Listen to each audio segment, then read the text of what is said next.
kalingap, welcome back to my YouTube channel. Magandang araw po sa lahat. Sa Amanda ako kayo ng mundo, naroroon ngayon.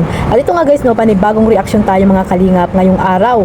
Dito po sa live ni Ate Hayat's Vlog, no? Ate Hayat's Vlog from Strikers, no? Reactor po ng Strikers at syempre ano rin po yan, sponsor din po, no? Nag-i-sponsor din siya sa mga tawag dito, mga charity vlogger na gusto niyang tulungan. At syempre, nakasupport din sila sa landing pad mga kalingap. So ayan, no, si Ate Hayat's Vlog.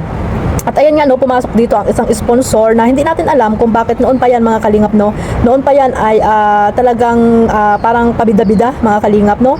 Si Karen, no, mga kalingap, na isang sponsor na talagang hindi natin alam kung ano ba to, kung anong sponsor ba to mga kalingap, na lagi na lang siya yung parang nagtatanggol, no. Pinagtatanggol niya dito si Yang Mi na hindi naman siya yung tawag dito, hindi naman siya yung nire-reactionan or nila-live. Pero itong si ano ang talagang sumusugod para kung ano-ano yung sabihin doon sa isang host. So ayan nga, may sinabi diyan si Ate Hayat's, no, sa mga naririnig niya na about doon sa thumbnail na inalis daw ko, no, at sabi nga nila ay ina-SS na daw, at isa si Ate Hayat's na naka-record na yung kanyang mga pinagsasabi at nakalista na, no. So ibig sabihin nakalista na yung mga taong kanilang sasampahan ng kaso mga kalingap. Ay grabe, no, mga kalingap, nakakatakot to.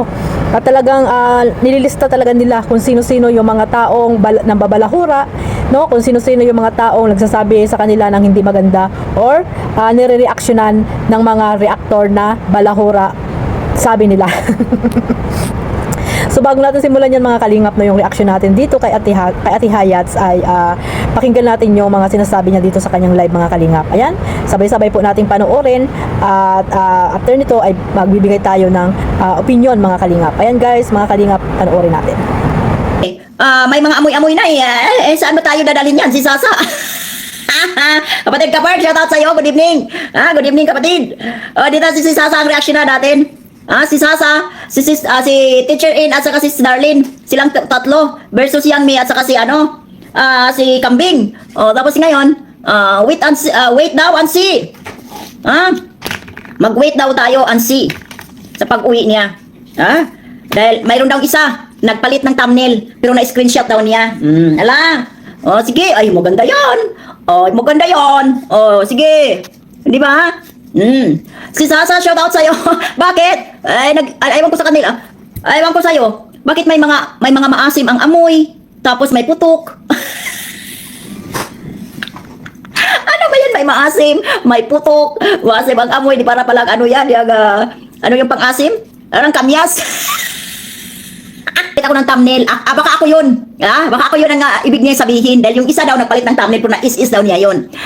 May rason ako doon pero hindi ko na kailangang ipapaliwanag.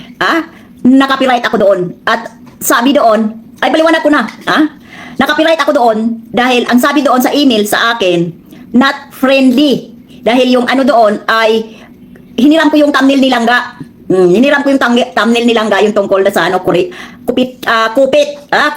Ayun. Tapos nagdagdag ako ng sarili kong caption. At ayun, na ako not friendly. Naging pula. So nagpalit ako. Sabi ko palit ako ng thumbnail kasi baka dito ako naging hindi friendly yung thumbnail ko. Tapos tawag dito, palit ako. Nung nagpalit ako, ayun na, may ads na ako. Kaya yun ang rason, nagpalit ako. May rason dahil naging pula ako. Hindi nagpalit ako dahil takot ako. Hindi. Nagpalit ako dahil naging wala akong ads. Anong tawag dito? Not friendly to the advertiser, not friendly from some of the advertiser. So, nagpalit ako ng thumbnail. Kaya yung pinalitan ko, ayun, nag-green na siya. That's the reason why I changed my thumbnail. No other than, hindi mag-is ubusin ang pera daw niyang naipon. Ay, ubusin din. Yan ang sinasabi, mag-ubusan ng ipon. Di ba? Yung mga gano'n na sinasabi, Yang Mi, yung sinasabi mo na mag-ubusan ng ipon dahil lang is ka dyan sa mga thumbnail. Tingnan natin sa chorus.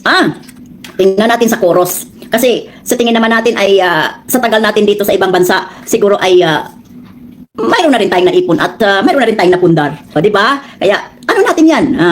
Wait and see and let's go to the finishing line. Di ba? Ganun lang naman yun. Hindi yung panay salita, na hindi ka minumura nung nag-edad ka na ng 40, ngayon ka lang minumura. Ay hindi naman sa lahat ng panahon ay hindi ka nga minumura sa magulang mo, pero dahil din sa kagagawan mo, ay namura ka. Oh, may mga rason yun eh. Hindi naman pwedeng ikaw lang lahat ang magsasalita ng pabor sa'yo. Kaya, lahat naman ay may rason. Kaya, tama ka. Wait and let's see. And then, we will see to the chorus or to the finishing line who is the winner.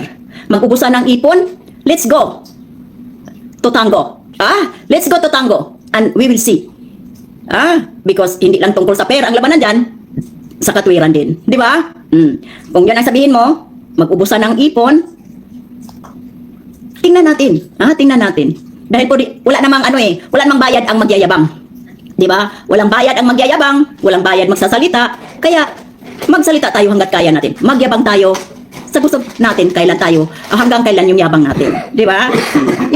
Kalingap, sa hindi pa po nakasubscribe kay Ate Hayat's Vlog, ayan, pakisubscribe nyo po at nandun po siya at sa Saudi ngayon, no? At sa, kung hindi pa ako nagkakamali ay si Ate Hayat's ay isang residence na rin po ata doon sa Saudi kasi may asawa din po yan na ibang lahi, no? Hindi ko alam kung Arabo or anong lahi mga Kalingap, pero nasa Saudi ay malamang Arabo. Arabo ho, kaya shout out Ate Hayat's, no? At ayun nga, no, sinabi na Ate Hayat's dyan na about sa kanyang thumbnail na pinalitan, no, dahil nga ay nagkaroon ng copyright mga Kalingap. So pinaliwala naman ni Ate Hayat's dyan kung bakit niya pinalitan itong kanyang thumbnail, hindi para matakot, no, kundi may copyright po doon sa ginawa niyang thumbnail at pinakita niya rin naman yung thumbnail na pinalit mga Kalingap.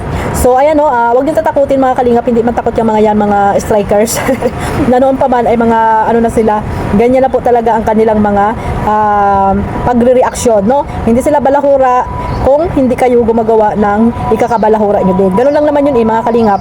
At sa Kalingap po tayo, reactor, no? Sabi nga ni Kuya Bal, bawal ang balat sibuyas na reactor, no? Kung ayaw kang ma-reactionan, hindi mag-private ka ng iyong iyong pagkatao mo, or kung gusto nyo namang magsampa-sampa ng mga kaso na yan, huwag na lang po kayo magsalita. Gawin na lang at huwag kayong masyadong mayabang, no, na post dito, post doon, no, nyo na lang, gawin nyo na lang para tahimik sana, no, lahat, at wala nang magla-live or wag magre-reaction or what, di ba, wala nang gulo.